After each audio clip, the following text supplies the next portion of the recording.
Welcome to Canada's most irreverent talk show. This is the Andrew Lawton Show, brought to you by True North.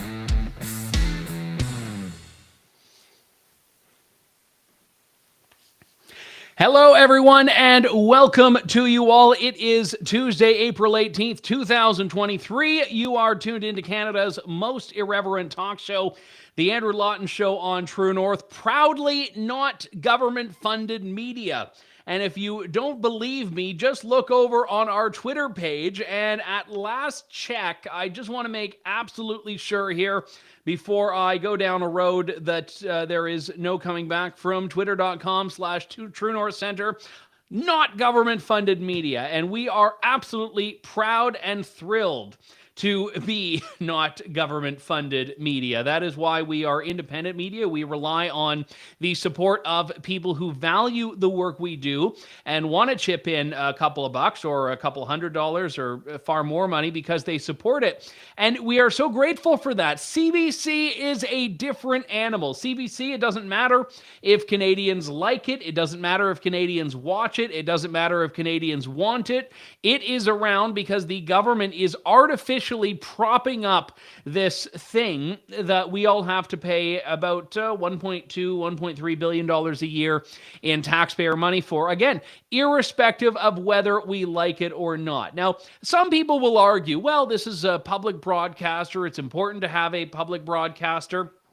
And I mention this just because there are various conceptions of what public broadcasting is supposed to do. And I had a bit of a discussion a couple of years back in London, England, at the Global Conference for Media Freedom with a woman who, I believe her name was Sally, and she was with like the International Consortium of Public Broadcasters, which there's an entity that needs to exist, right? And I was chatting with her, and we had a civil conversation, and I said, you know, why is it that we should not just have public broadcasters doing what the private sector can't do? And there was a name for that. She says, yes, the gap-filling approach. But she rejected the gap-filling approach and believed, as many public broadcasters do, that public broadcasters or state broadcasters need to be vibrant, they need to be loud, they need to be proud, they need to be, in some ways, competing with the private sector and be propped up by the government while they do it. So whether you like CBC or not,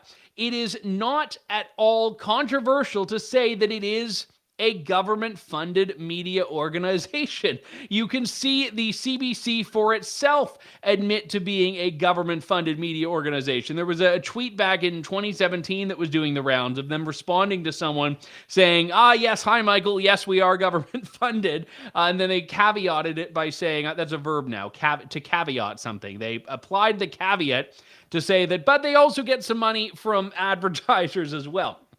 All of this, if you've been following the controversy on Twitter, you know is leading to Elon Musk and Twitter Inc., which I think they're now changing Twitter Inc. to something else. But this organization, this company, this social media platform, putting on CBC the government-funded media label. If you look at CBC on Twitter, that's what you see there, government-funded media. Now, I could quibble a little bit about which account they've done it to. They've done it to the main CBC account, which is really more about the general primetime programming, daytime programming that CBC does, not the news channel, which is so far free of this label. CBC News and CBC Politics and CBC Alerts, those don't have the label.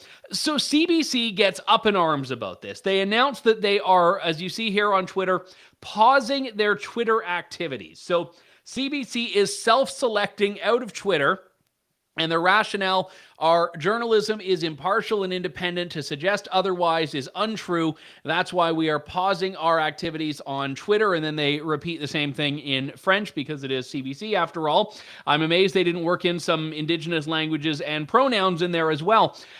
But they do this, and then there was a bit of hand-wringing about, well, we're not entirely government-funded. We get some advertising money, and if you look at CBC's filings, you can find that they do, in fact, get somewhere in the range of 30+% of their funding from non-government sources.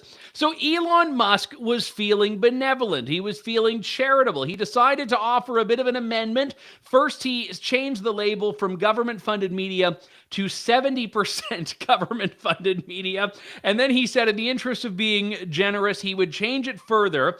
And how it sits now is, as you see on your screen, or will in a moment, CBC, 69% government-funded media. So be careful what you wish for, CBC. You want to assert that you only get 69 to 70% of your funding from government? Great. We will be abundantly clear and abundantly precise that you are getting 69% of your government funding. Now, it wasn't just CBC that got this. RTZ in New Zealand got it, or RNZ. I think it's RNZ. And in Australia, the state broadcaster ABC got this as well. Last week, BBC, NPR, PBS, they all got it. They're distinct from what is applied to Russia Today or Press TV in Iran or Xinhua in China. Those are called state-affiliated media. Now, state-affiliated media is different than government-funded media, and Twitter is actually making that distinction. Now, some people, like one of the guys who works on this show, just titters at the 69, thinking it's Elon Musk making a sex joke. But no, that is actually the benevolent interpretation of CBC's government funding if you decide to round down. It's not, at least insofar as I can tell, a sex joke from Elon Musk. Now, if it was like 420%, I would assume it was Elon making a drug joke. He does love the 420 thing. But the thing that I find fascinating about all of this is that no one can dispute the facts. No one can dispute the facts. Now, CBC tries to muddle this a little bit. Tristan Hopper, who is a writer with the National Post, he found this gem that was a couple of years old from one of CBC's annual reports. And this is a graph that CBC itself published. And I don't normally do data viz stuff here, but I want to actually break this down a little bit. And I'm going to ask you to look at it very closely. So if you see the fuchsia or the purple, whatever you want to call it there, that is the government funding that CBC gets. So that's actually an important figure there. The government funding CBC gets is that pinkish fuchsia hue, 1.213.7 million, so 1.2 billion. Now, the blue is revenue that is not from government funding. And that blue is broken down into three categories there: financing and other income, subscriber fees, and advertising. And then advertising broken down into two categories: digital and television. But we only need to look at the bar on the left right now. So they say 2018 to 2019, $1.2 billion is government funding. Now, I want you to look at the y-axis. Now, the y-axis, for those of you like me who are not good at math, is the vertical one on the left-hand side. And I want you to count up with me, and you can even point to it with your finger as we do this. It's a fun little math game. 0, 100 million, 200 million, 300 million, 400 million, 500 million, 600 million, 700 million, 1.7 billion. Okay. They've cut out the two little, they've cut out and they've replaced it with tildes there. $1 billion on that graph, which actually distorts quite significantly the amount of government funding that CBC is getting. There was another gentleman on Twitter who pointed out what the graph should actually have been. And I don't know if I gave Sean that graph, but like it just shoots off the top if you're being honest about the numbers and not just eliminating 1 billion from the visualization, which reveals how much government funding CBC actually gets. And interestingly enough, Sean just pointed this out, that if you look at their advertising revenue, you're likely to find in that a lot of money that's government advertising. So a government subsidy through another means there. But CBC tries to hide the fact that it is bankrolled entirely by the state.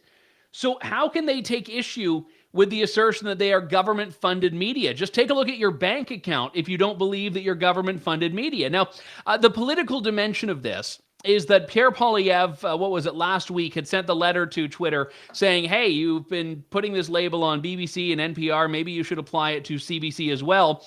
And when Pierre Poilievre saw Elon Musk do this, he was nonetheless quite delighted about it. Justin Trudeau then does the one thing that the Liberals love doing, which is either blaming Stephen Harper or blaming American billionaires. Take a look.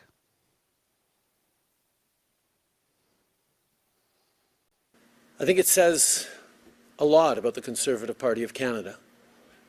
That they're choosing to constantly attack independent media organizations, journalists who are working hard to keep Canadians informed and support our democracies.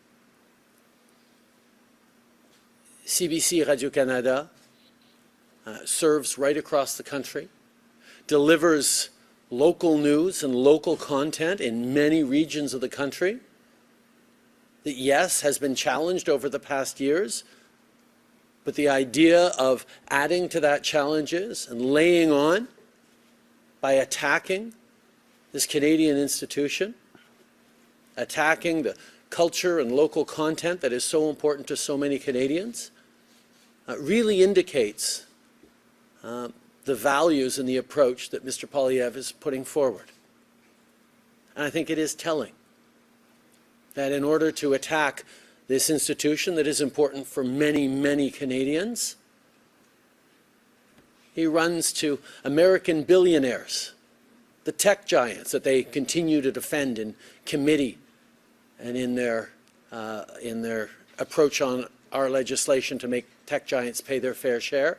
Conservatives are always there to defend them. So when they're trying to attack a foundational Canadian institution, the fact that he has to run to American billionaires for support to attack Canadians says a lot about Mr. Poilievre and his values.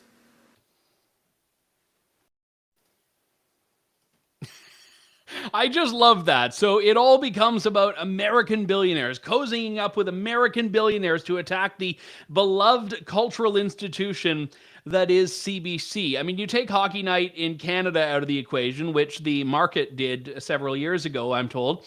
And what's left? I mean, Schitt's Creek is, by all accounts, quite a good show that people enjoy. And it's a show that has a great cast and has won many awards and has received accolades outside of Canada. There's no reason that CBC had to be the delivery system for Schitt's Creek. There is no reason that CBC had to be the one to fund that, especially when any production company making Canadian content now can get scads and scads of money, scores of money, scads and scores of money, you might say, from the government through grants to produce Canadian content anyway. So why does CBC need to be the thing? Now, a lot of people take issue with CBC's bias. I mean, that's the line of attack that Pierre Poilievre takes, that this is just a liberal propaganda operation. I don't actually care about CBC's bias. I don't care about its editorial bent. I don't care about the quality of its programming. I care about the government funding. You force CBC to do what it's doing in the private sector with private market forces, and sure, I may criticize what they're doing, just in the sense that I would be a critic of other media outlets if I think they deserve it, but I don't care because I'm not bankrolling it. Some idiot on Twitter, I shouldn't say he was an idiot. He could have just been a garden variety moron. But some idiot and or moron on Twitter the other day was responding to my tweets about the CBC business. And he was saying that I am trying to silence media voices. And no, I'm not actually trying to silence media voices. I am trying to silence the voices that say government. Actually, I'm not silencing them. I'm trying to cut off the flow of cash, of taxpayer money to these outlets. If CBC has a market and is such a beloved institution, like Justin Trudeau says, then Canadians will pay for it. Why are they so threatened by something they believe is a thing to be proud of, that it's a government institution, it's a public property? Why is this something that is so triggering to them? It's because they know that if Canadians are aware of how much they're paying for this thing that isn't meaningful to them, they will be upset about it. And there's a reason that Pierre Poilievre gets standing ovations when he walks into a room and says, defund the CBC, and he talks about turning the CBC's lavish Front Street headquarters in Toronto into government housing. I was chatting after an interview I did with Pierre Poilievre once, and I think it was during the leadership race. And because we had talked about the CBC funding, and I just mentioned to him as we were walking out of the room that it was astonishing just to see how much people on his campaign really resonated with that message. And he had looked to me, and I don't think he'd care about me sharing this, even though we weren't technically on the record, but he looked at me and he said, "You know, Andrew, part of me thinks I could just do my entire campaign about that one thing." And he's probably not wrong, even though he was joking, that if he were to just walk into the room and say, "Ladies and gentlemen, defund the CBC. Thank you very much. I'm Pierre Poilievre. Vote for me," the conservative base would be quite pleased with it. So also interesting, incidentally, that he talks about cozying up with wealthy Americans when we find out this week that Justin Trudeau was cozying up on his Jamaican holiday with a giant donor to the Pierre Elliott Trudeau Foundation. Now, I don't know if Peter Green is a billionaire. I don't know if Peter Green is American. I don't think he is, but he is a giant donor to the Trudeau Foundation and was palling it up at a luxurious Jamaican estate with Justin Trudeau. And in this case, he apparently cleared it with the ethics commissioner. So it's quite all right, but Justin Trudeau cannot seem to stop vacationing with his wealthy friends in the Caribbean. Now, this is not a lifestyle that you or I have, but it's one that seems to work for Justin Trudeau. But he dares to talk about Pierre Poilievre writing a letter to Elon Musk. My goodness. I want to talk about something else entirely here, which oddly I didn't see covered by CBC, and that is the Al-Quds Day protest that took place in Toronto on the weekend. Now, I'll explain Al-Quds Day in a couple of minutes, but I sometimes feel that the footage itself can describe what this annual thing is. I'm going to play one clip for you here. This is one of the chants that is one of the most common anti-Israel chants you'll ever hear. It is "From the river to the sea, Palestine will be free." Take a look. From the river to the sea. From the river to the sea. From the river to the sea.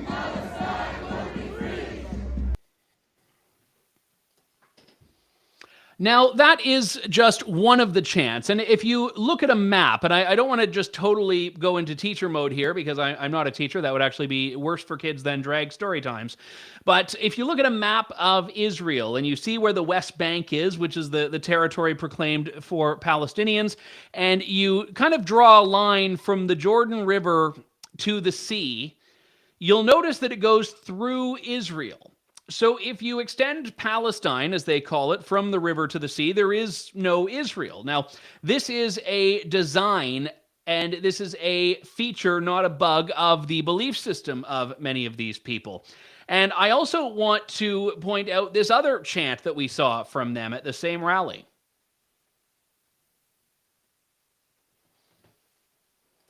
From the belly of the beast. No justice, no peace. Brick by brick, wall by wall. Israel has got to fall. Brick by brick, wall by wall. Israel has got to fall. Brick by brick, wall by wall. Israel has got to fall. 1, 2, 3, 4, occupation no more. 1, 2, 3, 4, occupation no more. 5, 6, 7, 8, Israel is a terrorist state. 5, 6, 7, 8, Israel is a terrorist state. 1, 2, 3, 4. So just in case you thought "From the river to the sea" was a little too subtle, we'll go with this 1, 2, 3, 4, occupation no more, 5, 6, 7, 8, Israel is a terror state, brick by brick, wall by wall, Israel has got to fall. Throw subtlety out the window there entirely. And this is all very explicit, very anti-Israel. And before you jump on and say, "Oh, but criticism of Israel isn't always anti-Semitism," I would implore you to go around and ask those people what they think about Jews. Go up to them and ask them what they think about Jews. And I bet that distinction between anti-Semitism and anti-Zionism is going to be a lot less pronounced than you think it is. Those clips that I just shared were from Beth Beisha, an independent photographer who has done what no one else that I've seen in Canadian media has done, which is cover this thing that can be readily described as a hate fest. Sue-Ann Levy, my colleague at True North, has covered it a number of times in years past herself and joins me now. Sue-Ann, this is the same old rhetoric year after year. Nothing new and nothing anomalous about this, is it? Not at all. And in fact, I guess you might say I embedded myself in the protest for several years. The last one I covered was in 2019, because then COVID hit, of course. And don't fool yourself, because they did hold a online virtual hate fest in 2020. But having said that, I was right there in the midst of things, and they actually singled me out as being there. The Jewess, God forbid she be there. And there were some really awful people there.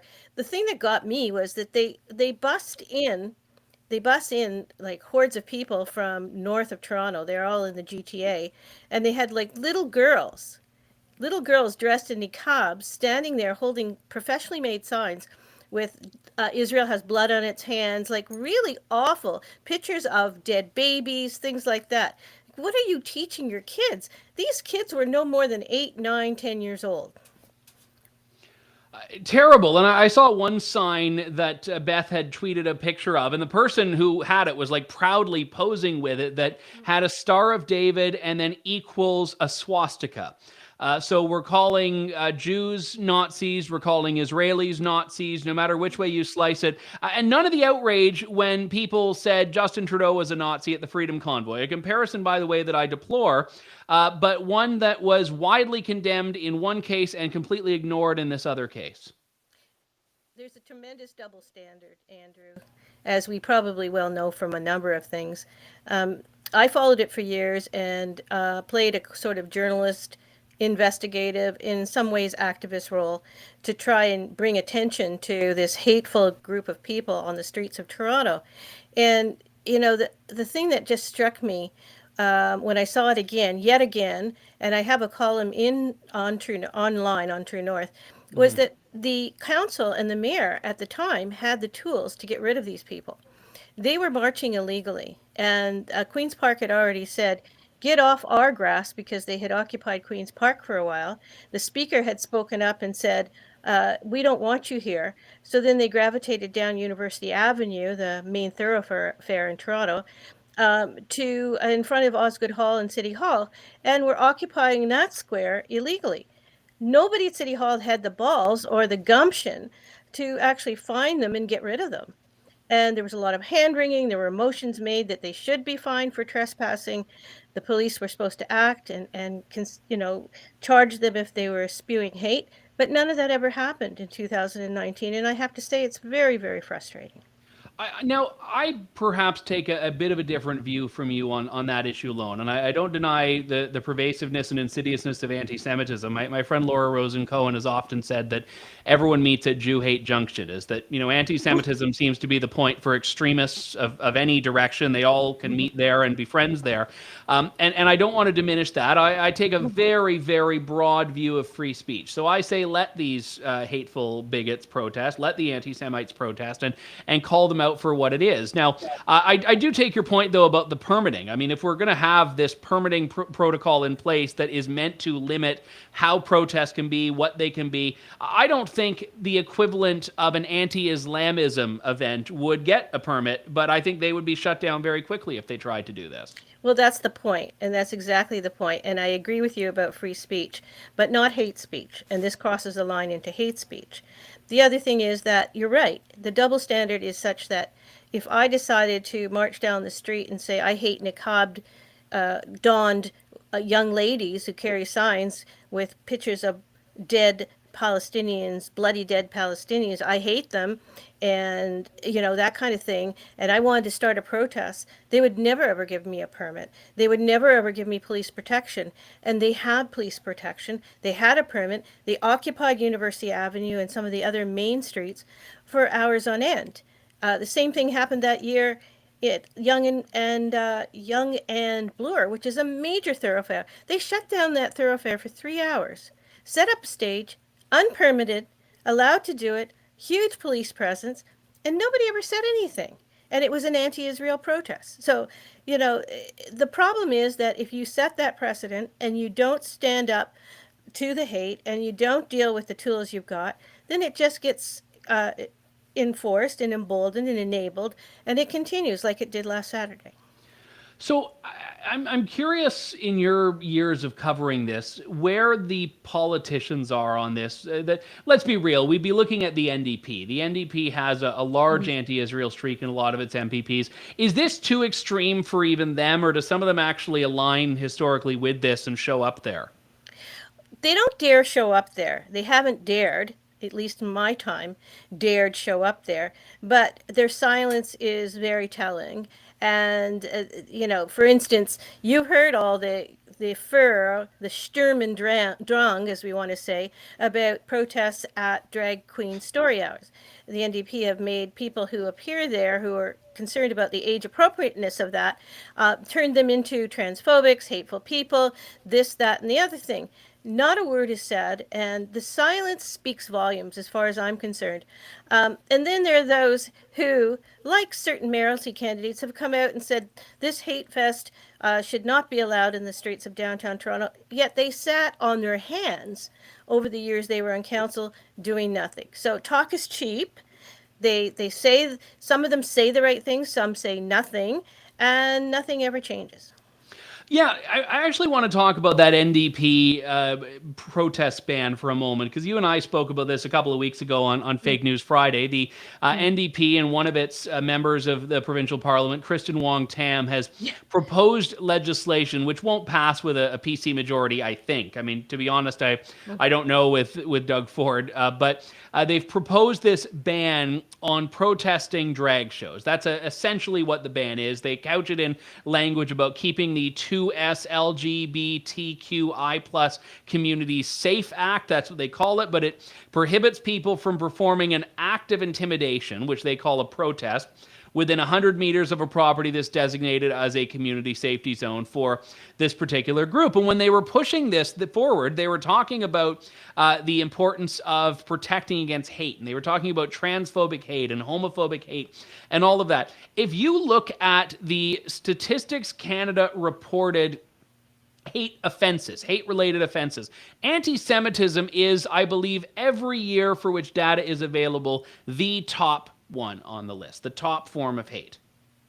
It is indeed, and the B'nai B'rith has statistics every year that shows not only is it the top form, but it has increased, and it's coming from the far left and the far right. Not just the far right, as our leftist friends would have us believe, but from the far left, the fringe left. Kristen Wong-Tam is an interesting character. So she was on city council for a number of years, and I mean, voters' memories are short, activist memories are short, but she was the one who was responsible for the rise of a group called Queers Against Israeli Apartheid, who marched in the Gay Pride Parade for 5 years, doing the exact same thing as the Al-Quds people, with very hateful signs, very hateful banners.